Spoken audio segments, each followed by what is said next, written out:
Hey Waffle Gang, I do hope you are well. My name is Mark and today we're checking out some more Reddit stories, and if you do love a Reddit story, why not consider hitting that like, subscribe, maybe that notification bell too, and let's crack on with today's first story. Much love, guys. Now today's first story comes from a deleted user who says, "My stalker just won't quit. He escalated his tactics today.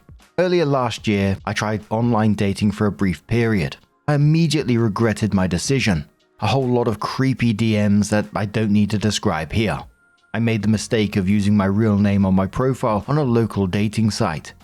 One dude who lives in my city immediately messaged me and started flexing about his net worth, expecting that in my awe, I would automatically drop everything, quit my job and let him take care of me. Nope, I love my job and would have no plans to quit for any man. The guy kept at it, making new profiles every time I would block him. Sometimes he would change his name, but he had a consistent writing style. Each message had similar mistakes since he's not a native English speaker. I ended up deleting my profile from that site entirely. He kept at it. He found my socials, Facebook, LinkedIn, and started messaging me there. Blocked and blocked. But apparently he kept looking on LinkedIn anonymously and saw my post there that recently I was hiring for a direct report where I work. The position was filled 2 weeks ago, but the stalker dude just this morning showed up at my office and told the receptionist that he was there for his interview with me. I called security to have the guy escorted out. I'll definitely get a security escort to my car when I go home today, just in case he decides to hang out. I'm still freaking out that he might follow me and discover where I live."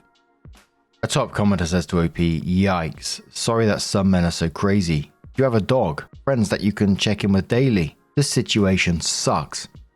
OP says, "I only have cats and a roommate, also a woman, so she might be in danger too. Since the original dating site experience, I did end up finding a boyfriend, now my fiance, who works at a different company in the same building as me. I might be able to do a public affection moment with him in the parking lot. If he's watching, he can see me kiss the dude who isn't him. Who knows how he'd react, if that might set him off into a jealousy spiral though." The commenter replied saying that usually doesn't work and will most likely escalate the issue. To be honest, your best bet is making police reports. The first few won't do much, but it demonstrates a pattern of behavior that you can use as a basis to progress a case against him. Commenter says, "Hey OP, so sorry for what you're going through at the moment. Men like him are the scum of the earth.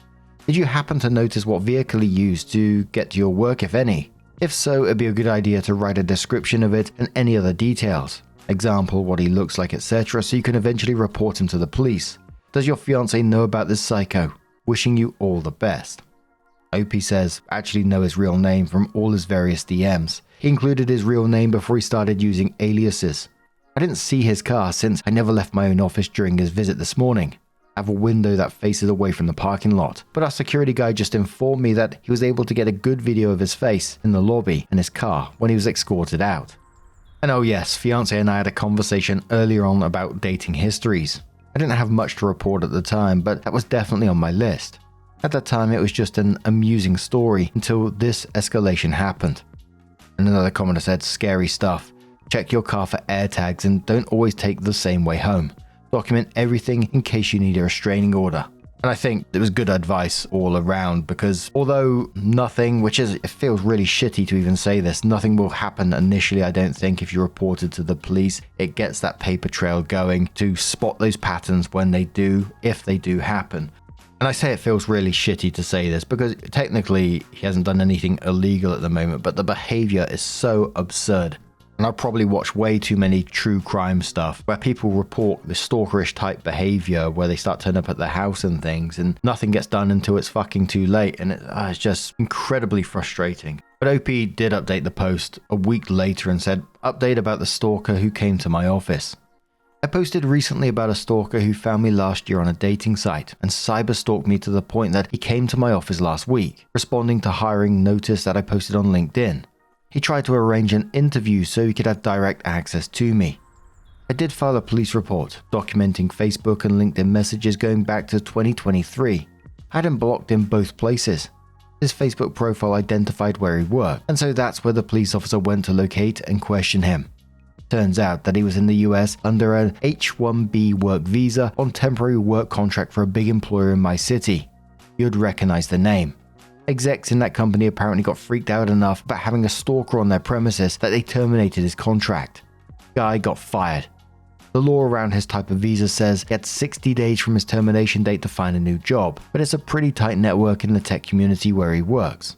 He learned quickly that he's not going to get a new job within those 60 days. Dude got on a plane this morning back home to South Korea. I'm so relieved. Carry on, ladies. Commenter says, thank goodness. Anyway, you can contact immigration so he can't come back to the US for a while. Commenter says, good point. Crimes can count against you when you try to get a visa. Not sure about a police report without a conviction. Opie says, I learned he can come back to the US as a visitor with no visa required for up to 90 days. He might decide to stay past that and risk deportation. No way in heck would he qualify for a new work visa. I'm following through with a restraining order to make sure of that. One more commenter says to OP, are you sure he got on that plane today? OP says direct confirmation from law enforcement. It's just such a scary situation, like not knowing where he was, how much he knew about our routine, whether he was sitting outside somewhere watching or what he might escalate to next. I can't imagine being in that scenario. It must be terrifying. And what was he actually planning to do under this sort of fake interview? It's really scary. And thank goodness people took it seriously and his employer immediately recognized how dangerous and how bloody inappropriate his behavior was instead of just brushing it off. But what do you guys make of this situation? Let us know your thoughts down in the comments below, and let's move on to another story. Our next story comes from a throwaway account and says, my 24 female friends, 28 male, girlfriend 29 female, got publicly humiliated and fired from her job.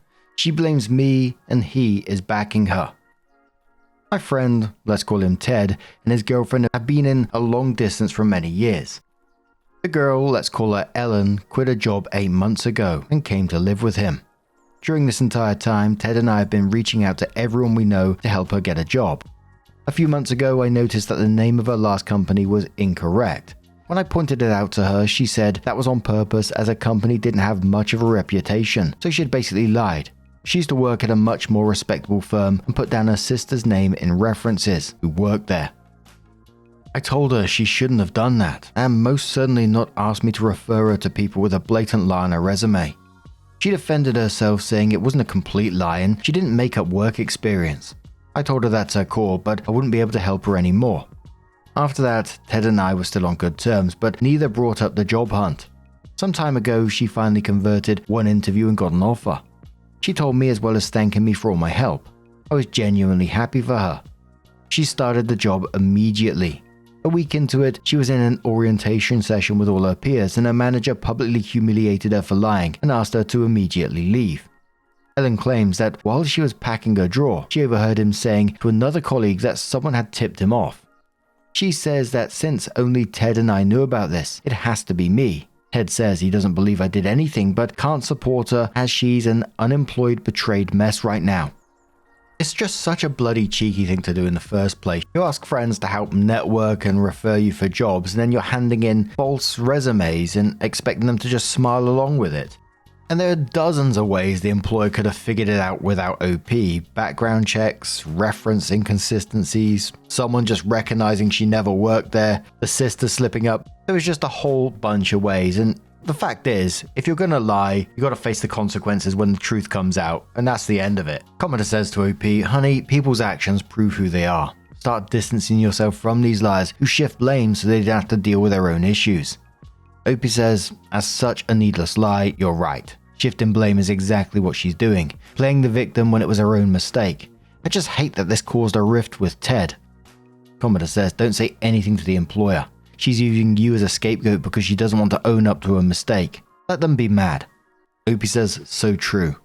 They are stringent background checks done by employers. They don't wait around for tip-offs from friends of employees. But these checks are usually completed before making the offer, so I'm really not sure what happened there. Dragon Fruitfly says, often before making the offer, but not always. I've seen a number of instances, including where I work, in which reference checks were done after an offer was made. HR probably assumes people who are applying for professional positions won't lie, as it's so easy to get caught. As we know, it does happen frequently. People do lie, often out of desperation.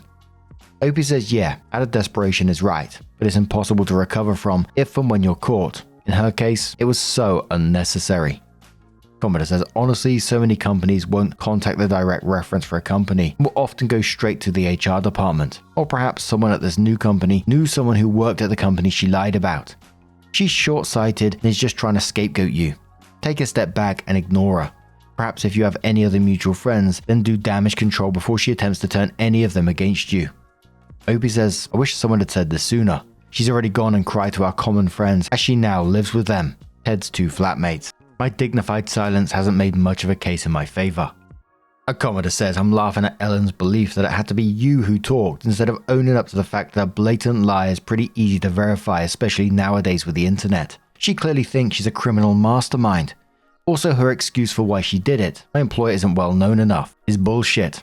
I bet you $10 she was a horrible employee and trying to cover her tracks because she knew she'd never get a character reference. Opie says exactly. Her argument is that only I knew about it. Think again, because I'm pretty sure the company you haven't worked for knows you haven't worked for them.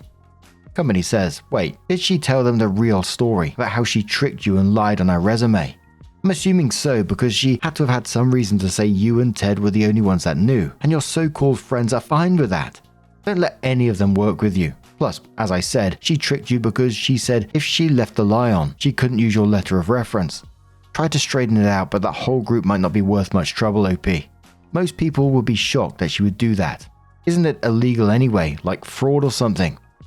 Opie says, she told them I was aware of the lie and had knowingly and willingly referred her despite that. And somewhere in the middle, when the interview started coming in, they got too real that she may actually get a job in the city. I got insecure and refused to help her anymore. She said to them that she still told me about the new job, and I went ahead and did this to her. I'm guessing people are more focused on how horrible a situation she is stuck in. Opie adds an edit saying updating here.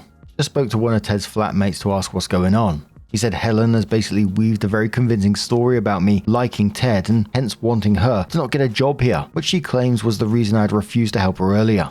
She's been in tears. Ted tried defending me, at which she started accusing him too. It's a mess, and I'm not sure if I should say/do something here. So Opie comes in with an update saying, summary, my friend Ted's long-distance girlfriend Ellen changed cities to live with him and his two roommates. Ted and I helped her hunt for a job for many months before I discovered a lie on her CV and confronted her about it. She said it was deliberate and she got a job recently. A lie got caught and she told Ted and the others that I tipped off her boss to make her lose her job. Firstly, thanks to everyone for all your advice. It certainly helped to hear different perspectives. As advised by many here, I dropped a one-line text to Ted and one flatmate. I wasn't very close to the other one. What happened was unfortunate, and I understand that Ellen is upset, but I obviously have nothing to do with this, and I hope you know that too. Speak soon. Cheers. I didn't get a reply from either for 2 days, which is unusual, but I let it be. Yesterday, I texted one flatmate asking about weekend plans, as we all normally do something together. He replied with a huge wall of emotional gibberish, which in summary meant this: that I had done what Helen claimed without a doubt, that none of them expected such despicable behaviour from me, and that I should stay away. I tried calling Ted a couple of times, no reply. Today, there was a check-in on his Facebook with the 4 of them and another friend at a nearby beach. A commenter says to OP, since she basically lied about everything involved in this situation, I wouldn't be surprised if she made up some convincing proof that you were the one who did it. It kinda sounds like she just wanted you out of her boyfriend's life and did what she had to do to get that. OP said yeah, and it's surprising because she never hinted towards being uncomfortable about our friendship before this ever. Commenter says, if your friends are willing to believe a new girl that just entered their lives over you, and with no evidence, they were never really your friends to begin with. Hope you can find better friends soon. Opie says, for all I know, she gave them evidence, but for them to sideline and dismiss me completely after knowing me for as long as they do, yeah, I do need better friends. Thanks. And I'm with the comments, friends just don't do this to each other, even if they were confused or unsure at first. Completely cutting OP off without even having a real conversation after years of friendship is honestly just shitty behavior. It's sad, obviously, because OP clearly cared about these people, but in the long run, it's probably better to learn now who's willing to throw under the bus over someone else's lies.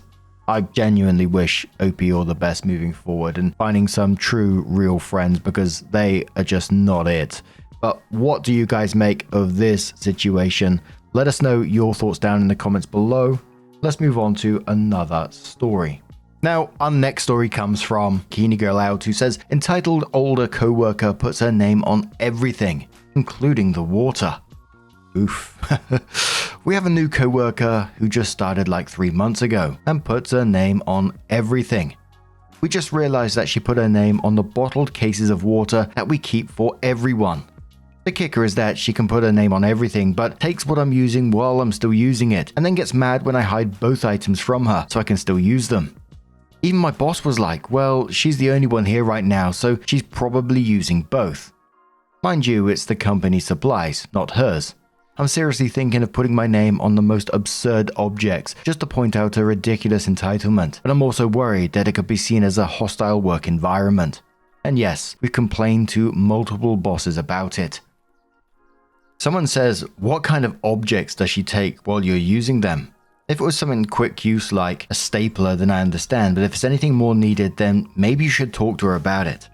Opie says, it's something I need until the end of my shift. I don't care if people use them when I'm done, but to take it while I'm working is a whole other thing. It was a common courtesy to wait until we were done to take these items, and I've never had an issue with letting people use them if they asked. I've had other co-workers need them, and by the time they asked, I was done, so it never bothered me to hand them off to the next person, until she came along and she wouldn't ask. She would just be like, oh, I'm taking them, and never bring them back. Commenter says, have you asked your boss if they can buy more of those common items needed to work with? And I would have called her out on it. I'm still using that. Opie says, I feel like ordering more just plays into her game because we never had these issues until she started working for us. It was just common courtesy to wait until we were done, then it was first come first serve. I had no problems loaning them out if people asked, but she never asks, she just takes. It's just a dick move. The first time I was genuinely so shocked that she even took it from me while I was still using it. Then I was just pissed. The second time she did it, my other coworker called her out directly in front of our boss. The third time she tried, I put my foot down and she said I was using them and to basically get over it.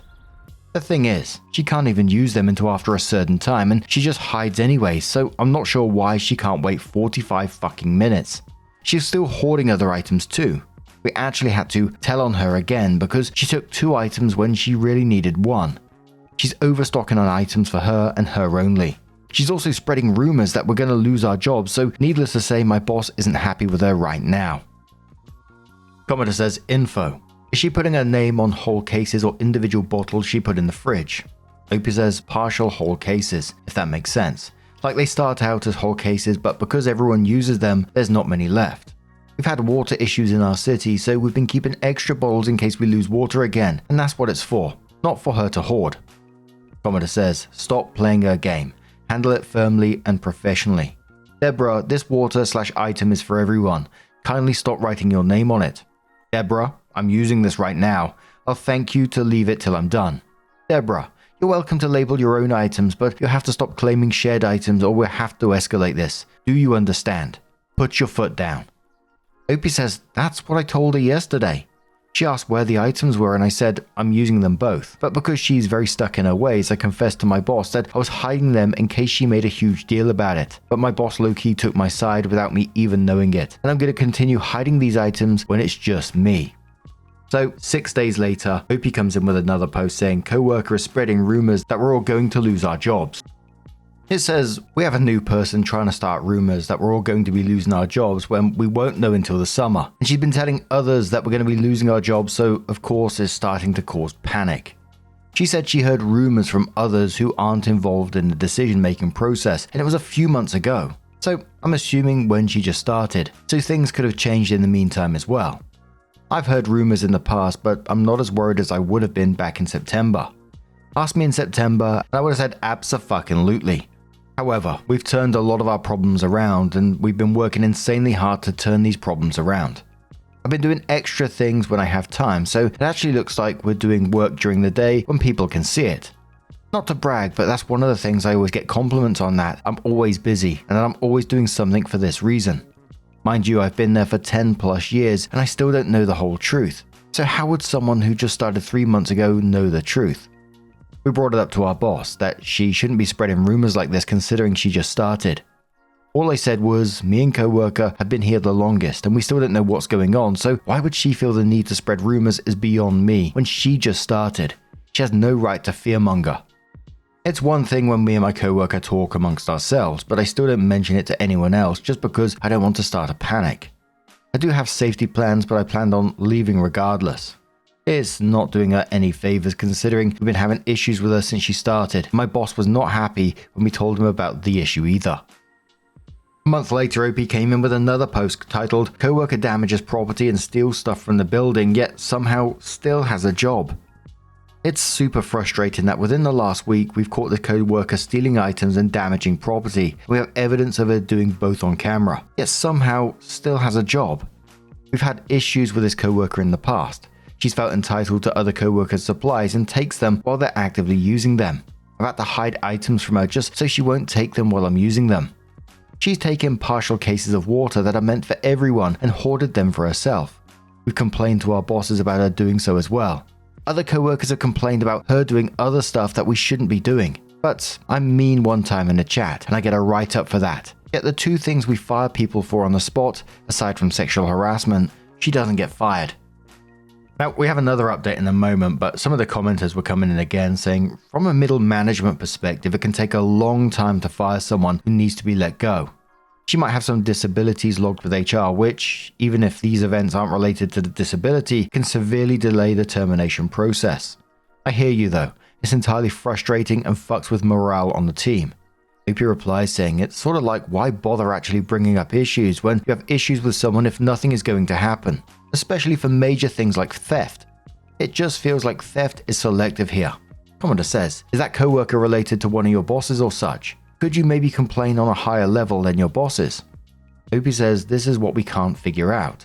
I don't think she's related to anyone because she was hired by someone else before they left, but my coworker and I can't figure out why she gets away with so much, especially when she's the only one causing issues.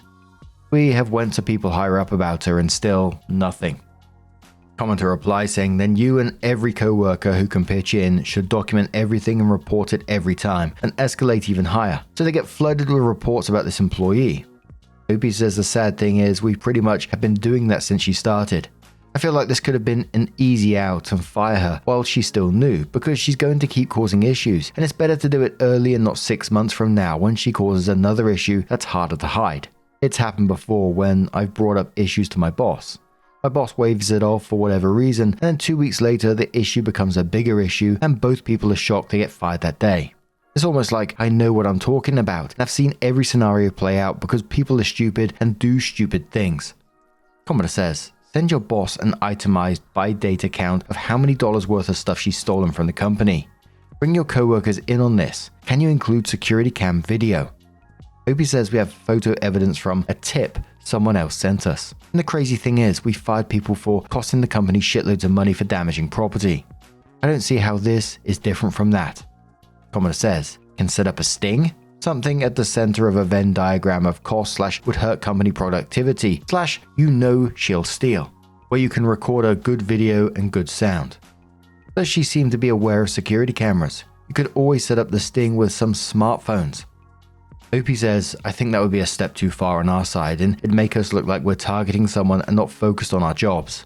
We just happened to get a tip because someone sent us a picture and was like, who's this jackass and why are they parked in front of where they're not supposed to be?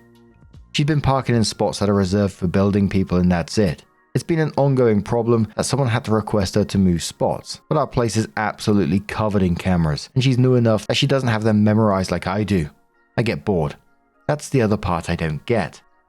There are cameras and she's already bold enough to do stuff that would get her caught.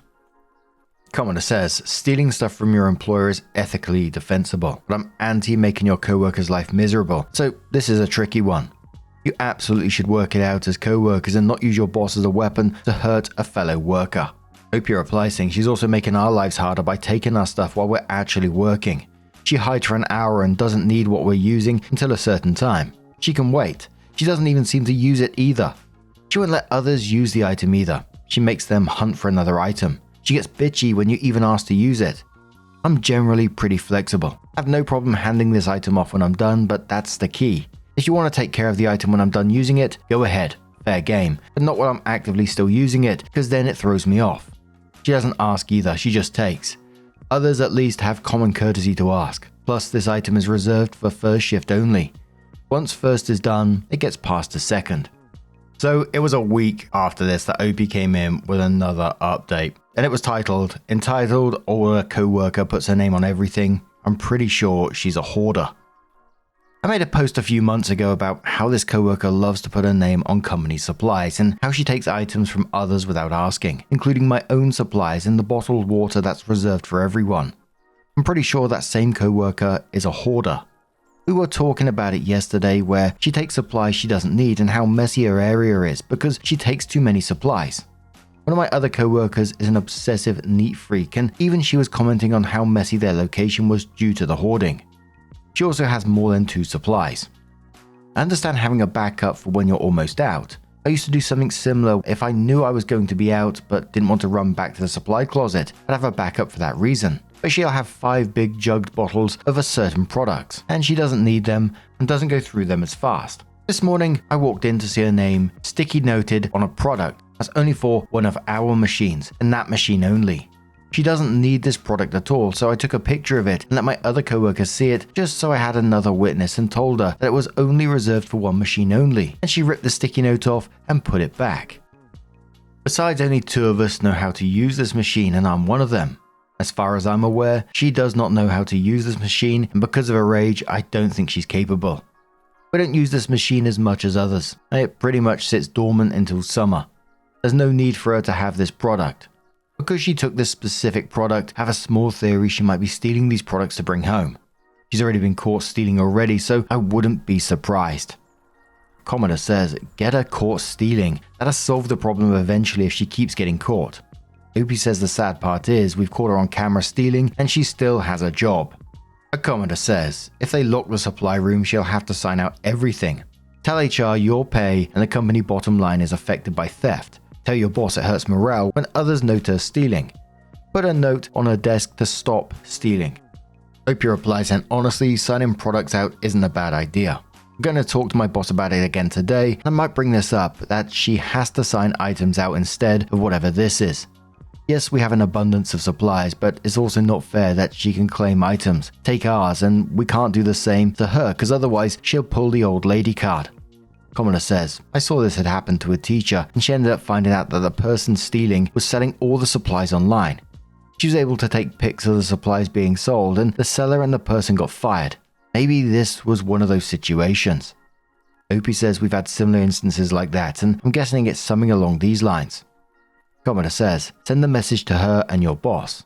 I see you put your name on product X. Can you explain why you need product X? It's only used for XZ, and unless I'm mistaken, you do not use XZ. Boss has the current workflow shifted so that coworker needs to start using XZ. OP says that's what we're planning to do when my boss gets here, with a similar phrasing as well. Why does she need this product when, correct me if I'm wrong, we only use this product for that machine and that machine only? A Commodore says, how much older is this coworker? One of the earliest signs of my mum's dementia was her labeling everything. OP says, I'm guessing around 70s. OP then explains more about their boss's awareness of how much the products the coworker takes and what her write-up was about. OP says, sadly, I guess my boss is aware of how much product she takes. My coworker and I truly can't figure out how she manages to wiggle out of everything. I like my boss, but I guess they feel bad for giving her a write-up for other things because she's been mopey and isolating my boss out. Like, I'm sorry, once you steal something, it's a write-up. Deal with it. Stealing and damaging property are like the only 2 things you can't do at my company. And it seems like somehow she still has a job. That's why we're always frustrated. It seems pretty silly to me that my boss feels bad about that fact that she's sad. My write-up was silly texting drama that's nothing compared to being a thief, and I moved on. And OP on the possibility of the coworker knowing someone within the department says, this is what we can't figure out either. She's new and sounds like she does know some big names, but I also know big names and have been at the company longer. I feel like my word should be much bigger than hers, and for some reason it's not. I like my boss and the company always wants you to come to them with issues, and I do. However, in this instance, it's sort of like, why bother? Why bring up valid points and valid evidence and nothing happens? I'm more scared for the summer when we're with each other 24/7.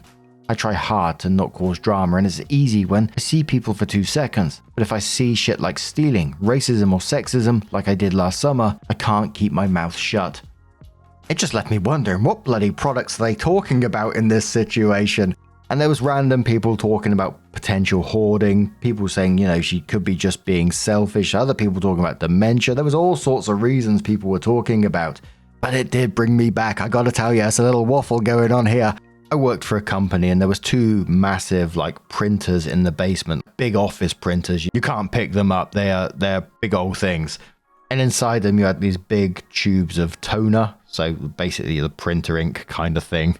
And the company had these printers on contract, so I think they paid per page or something along those lines. So they got the toner for air quotes free. They just had to ask for some more when they needed it. And the guy running these printers left the company and a new guy came in, was trained up, all that kind of thing. And it turned out like after a couple of weeks, he started ordering more and more of these toners, almost 2 or 3 of these every single week.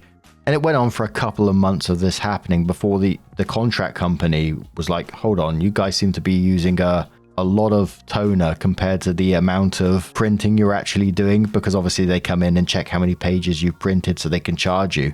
And this fucking bozo, he'd gone on eBay and set his own shop up. It was something like, I don't know, his own name, Tony's Printer Supplies. And I was like, oh my word. He wasn't only selling that, he was selling the reams of paper, different color paper, card. He was selling all sorts of office supplies that he was ordering from the company catalog to order in and then resell online. Apparently, I didn't see this, but apparently the company director went down to him and said, is this what's going on? We've heard rumors that you have your own eBay shop. He was like, no. And then the company director went onto the computer right in front of him and opened up the link. And he was just like, ah, shit. And that was the end of him. Absolutely wild. And you just got to think, why did you think that was a good idea? Bloody hell. But what do you guys make of this situation? Have you had any wild company stories? Let us know your thoughts down in the comments below. And just a huge thank you for being here today, getting involved in the stories. Your love, your support, your time, it always means the absolute world to me. So thank you so much for being here. Truly, it's absolutely amazing. And hopefully I'll see you in the next one. Take care and much love. Yeah, man, I remember being so naive when life was good, weather and palm trees. Back in the day, you were everything I need. But then along came a time when you crushed my dreams. Oh yeah, you played me like a fool when you made me believe that the line between love wasn't thick enough to read. Oh yeah, you see we in despair, crime everywhere. You're selling false hope cause you just don't care. Nah, you just don't care. Nah, you just don't care.